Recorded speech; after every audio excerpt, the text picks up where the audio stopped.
Our living room was set up like this, and we really didn't have a good way to use this space. We hired a contractor and they took it from this blank canvas to this with a custom built-in.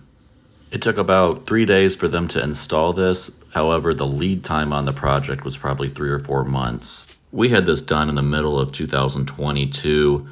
No other contractors would even come out and look at these jobs since they were so busy.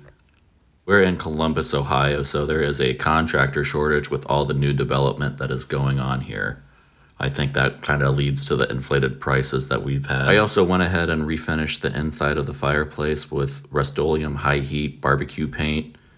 I believe this was about $30 for a can. I'll put a link down below for it. I got a new fireplace door off of Facebook Marketplace. It was about $200 cheaper than what I found online at Home Depot. Now I wanted a much larger TV, but the fireplace really didn't allow it.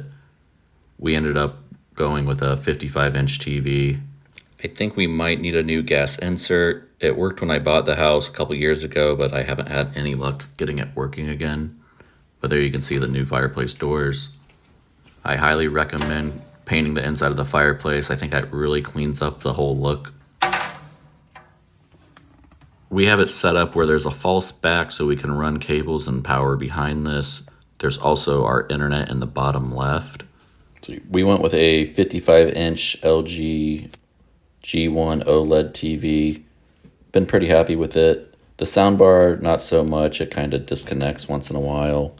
I think that's some sort of interference with the Wi-Fi. We got a fully adjustable TV mount, and then there's a power supply back there, and 2 HDMI cables, and an antenna coming in all behind that. All our Wi-Fi and battery backup stuff is in this basket. I think it hides it well. Now what you've all been waiting for is the total price. We ended up spending $3,900 on this. I'm not sure if that was a good price or not, but this was the only person who would actually come out and do the work. Let me know what you think in the comments below. Thanks for watching.